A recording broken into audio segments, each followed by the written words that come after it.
pukul 23.00. Baik Bu Ana, terkait tadi pertanyaan yang saya lemparkan ke Anda sebelum jeda. Bagaimana kemudian masyarakat termasuk saya sebagai pengguna jasa kereta api yang ingin mendapatkan tiket terutama pada momen-momen rush hour begitu ya, momen-momen peak hour, sangat sulit mendapatkan tiket yang memang ada di satu pintu yaitu aplikasi KAI by akses by KAI begitu ya, atau mungkin mitra-mitra lain yang bekerja sama. Kedepannya, apakah keluhan dari masyarakat itu bisa diakomodir, bisa diantisipasi sehingga masyarakat dengan sangat mudah untuk memperoleh tiket yang akan dibelinya melalui aplikasi yang ditunjuk oleh PT KAI, Bu Ano? Ya, sekarang susah aksesnya atau war ticketnya yang mungkin kurang berhasil gitu War ya. tiket Ini kalah-kalah dua war hal yang konser berbeda. K-pop di luar negeri, Bu Ano, ini beneran. Ya, jadi kalau untuk akses beli tiketnya, saya rasa 10 tahun terakhir ada Aditya juga yang jadi saksi ya. Ini kita sudah buka selebar-lebarnya. Dan alhamdulillah gitu ya, hingga pada saat ini lebih dari 90% reservasi tiket kita sudah menggunakan online. Hmm. Ya. Jadi lewat webnya kita, kemudian juga ada aplikasi akses BKAI, juga kan banyak sekali mitra-mitra seperti Traveloka, tiket.com, kemudian juga ada mitra-mitra lainnya yang bisa diakses juga oleh masyarakat dan kita buka seluas-luasnya supaya mereka tidak perlu antri gitu ya. Jadi yang dilihat adalah bagaimana kami memanage dalam 1 menit itu ada jutaan orang yang untuk cek tiket gitu ya. Tadi pengembangan infrastruktur yang kita lakukan itu sudah bisa menerima sampai 25.000 transaksi per menit. Sehingga dari tahun ke tahun kalau dari sisi grafiknya ini antriannya sudah lebih baik dan lebih baik lagi. Tetapi balik lagi tadi, ada yang sudah dapat, ada yang belum dapat tiketnya. Bukan berarti akses masuk ke pembelian tiketnya lagi yang menjadi masalah, tetapi bagaimana sebenarnya kita menyiapkan tempat duduk yang lebih banyak.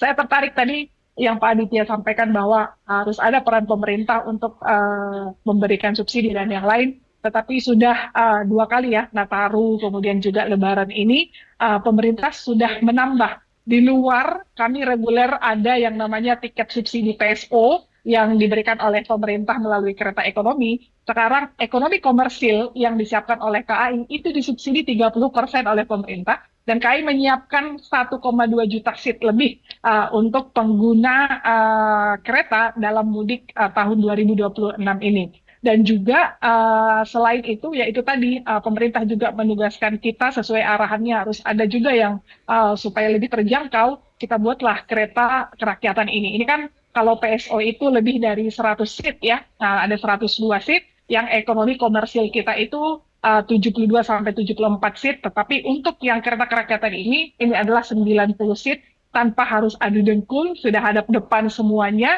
dan tarifnya lebih terjangkau. Artinya, di dalam 2 tahun terakhir ini sudah ada perubahan yang sangat signifikan, baik dari support pemerintah dengan 30% diskonnya, kemudian juga kita menambah fasilitas yang namanya kereta ekonomi yang lebih terjangkau, walaupun tidak disubsidi oleh pemerintah, dan kami sudah menyiapkan hampir 40.000 seat untuk mudik gratis dan sampai saat ini tadi yang mudik dengan mudik gratis ini sudah di angka 17.000. Untuk motor gratis tadi ya, kita untuk motor gratisnya itu ada 12.000 kapasitasnya dengan orangnya juga gratis itu hampir 20 dua kali lipat ya, artinya 20 sampai 23.000 seat yang kita siapkan untuk mudik motor gratis. Motornya gratis, penumpangnya juga gratis gitu. Ada boncengannya pasangan suami istri, kemudian ada anak yang bisa didaftarkan lewat Dirjen Perkeretaapian. Dan inilah kolaborasi kita gitu ya, baik dengan pihak swasta BUMN dan pemerintah untuk mudik gratis di Sumatera Jawa, kemudian subsidi pemerintah tadi 1,2 seat, dan juga ada peningkatan safety tadi, keselamatan terkait dengan motor gratis gitu. Jadi sampai saat ini akupansi kami dari seluruh seat yang kami siapkan itu sudah hampir 80%, artinya tinggal 20% seat yang memang kita lihat ya, ada kereta lokal, kemudian kereta jarak jauh, sehingga bagi masyarakat yang masih ingin menikmati libur Lebaran ini, bisa cek secara real time di akses BKI ataupun website kami untuk tiket-tiket yang masih tersedia. Baik, kalau bicara soal keamanan yang belum dijawab oleh Pak Adit nanti, saya minta dulu jaminan keamanan bukan hanya difasilitasi oleh PT KAI untuk para penumpang atau pengguna jasa PT KAI, tapi juga masih ada jalur kereta api yang memang perlintasannya ini belum dibangun secara otomatis. Masih ada yang, kalau saya salah tolong koreksi, masih ada perlintasan yang memang belum sepenuhnya sesuai standar operasional prosedur terkait dengan keamanannya. Karena jaminan keamanan para pengendara lain juga kayak mobil, sepeda motor yang melintasi jalur PT Kereta Api juga harus ada jaminan keselamatan ya Bu Ana Purba. Bagaimana kemudian PT KAI menjawab? Kita patuh terhadap undang-undang perkereta apian. Jadi kereta tidak berhenti bisa mendadak gitu ya. Dan inisiatif KAI karena kita paham bahwa frekuensi perjalanan kereta api ini juga meningkat, pasti frekuensi juga mobil, motor juga tadi meningkat, ada peningkatan dari reguler ya hari-hari biasa.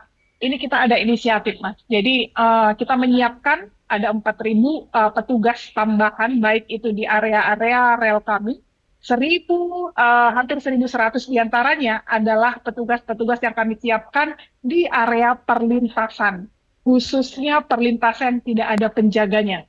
Dan sepanjang persiapan angkutan Lebaran ini juga ada perlintasan yang kami sudah tutup, mohon kepada warga jangan dibuka lagi, gitu ya. Dan di luar yang belum tertutup ini, kami menyiapkan 1.100 petugas tambahan di perlintasan yang tidak ada penjaganya, dan kita sudah mitigasi bahwa lokasi-lokasi ini rawan kecelakaan kereta api bersama dengan para pengemudi seperti motor dan juga truk, kemudian juga mobil gitu ya. Nah inilah yang kita lakukan walaupun sesuai dengan undang-undang bahwa rel itu sudah diatur, memang itu adalah jalan untuk kereta api.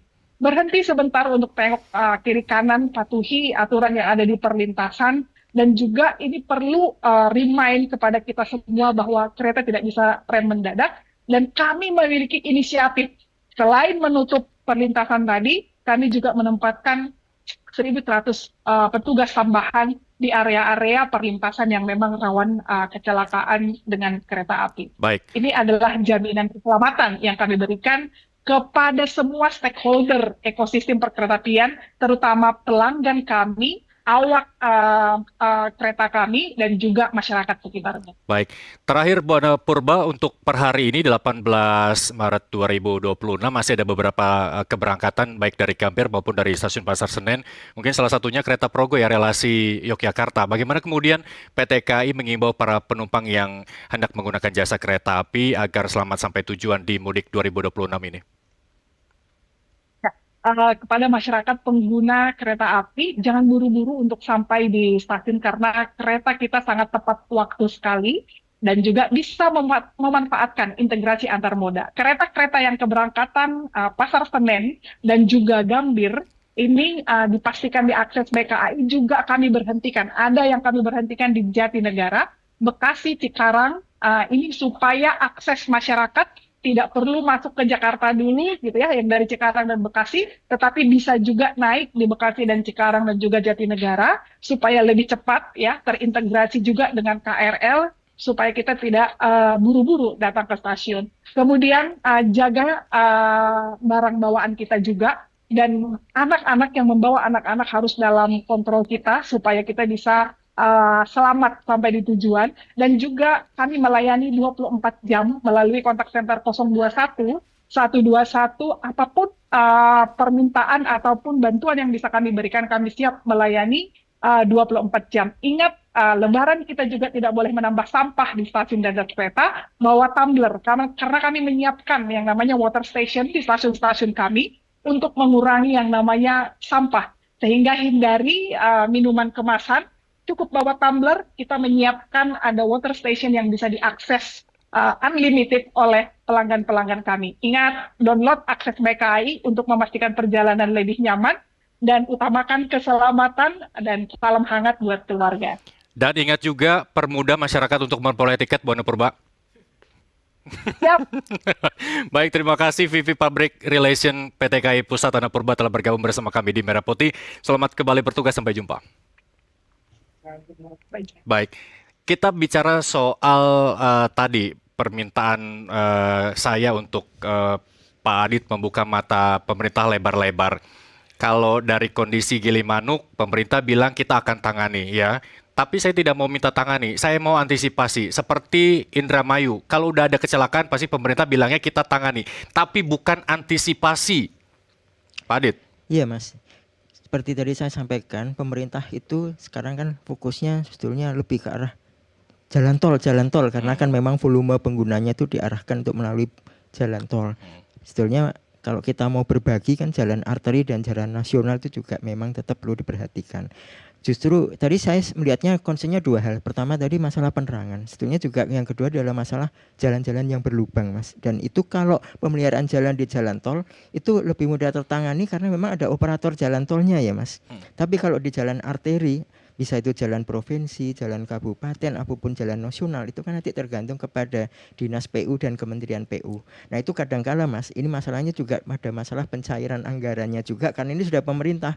Ini kan kebetulan lebaran ini makin ke awal tahun ya Mas, sehingga seharusnya kan pemeliharaan jalan itu sudah dilakukan jauh sebelum lebaran. Tapi kadang-kadang kan kalau ini awal tahun alasannya gini, karena hujan jadi tambal jalan tidak terlalu maksimal. Betul, gitu. Makanya ada dua hal. Ini adalah masalah pencarian anggaran dan kemudian masalah cuaca. Nah, menurut saya kan biasanya anggaran itu akan turun di akhir tahun kan, Mas. Berhenti di 15 Desember lah, katakanlah seperti itu. Itu masa-masa di mana pemerintah sudah harus mempersiapkan untuk jalan-jalan arteri, baik penerangannya maupun dari sisi kelaikan jalannya, dari infrastrukturnya, rambu-rambunya juga, Mas. Itu juga yang menurut saya sekarang ini fokusnya lebih kepada jalan tol, rest area yang lebih diperhatikan jalan tol. Padahal mereka juga, saya ambil contoh Mas, sistem satu arah itu memang memberikan karpet merah untuk kepada para pengguna kendaraan pribadi untuk cepat sampai ke tujuan. Tetapi bagi para mereka yang menggunakan bis angkutan umum, untuk kembali ke Jakartanya, mereka akan harus menggunakan jalan arteri yang padat Mas. Sehingga kalau kembali ke Jakartanya kemudian terlambat, otomatis penumpang yang menggunakan bis itu menunggu di Jakarta untuk diantar kembali menuju ke kampung halaman. Nah ini saya melihatnya ada dua sistem yang menurut saya kurang berkeadilan. Pertama tadi kurang berkeadilan dari sisi jalan tol lebih diperhatikan ketimbang jalan arteri. Kedua adalah kendaraan pribadi lebih diutamakan ketimbang angkutan umum bis. Sehingga tadi bisnya akan kesulitan untuk kembali. Nah saya lebih memandang sistem kontraflow atau lawan arah yang khusus untuk angkutan umum Mas Irsal. Sehingga bisnya itu kembali ke Jakartanya lebih cepat. Saya melihat yang kurang berkeadilan lagi adalah untuk angkutan logistik atau barang.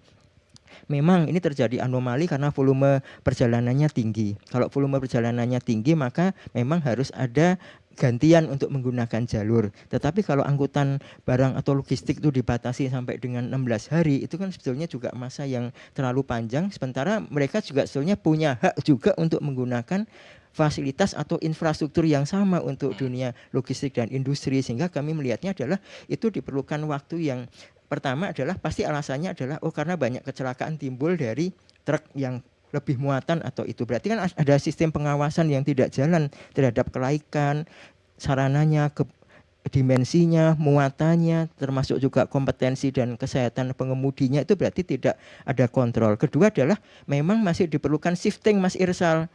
Shifting artinya mendorong supaya angkutan barang itu tidak hanya di jalan raya tapi juga digeser ke kereta api maupun ke kapal laut. Nah, yang ketiga adalah apa enggak bisa ada jalan tol yang masih cukup kosong untuk digunakan sebagai jalur logistik sehingga tidak harus 16 hari. Misalnya kalau Mas Irsa lihat Jor 2 itu yang kan ada tol dalam kota, ada tol Jor, kemudian ada tol Jor 2 dari yang Tanjung Priok ke Cibitung. Bukan. Oh, yang duanya. Yang Cibitung kemudian sampai ke Cimanggis, Serpong, Cinere kan itu juga. Nah, itu kan sebetulnya bisa dijadikan jalur logistik nanti kalau Japek 2, Japek Selatan sudah jadi sehingga nanti tarifnya mahal, Pak Adit. Nah, itu sehingga itu kalau saya lewat situ seperti saya berasa jadi kayak orang saya dari Depok ke Cibubur aja 15.000. Jujur kalau saya lewat gimana situ, sampai Serpong 60.000 kalau tidak salah.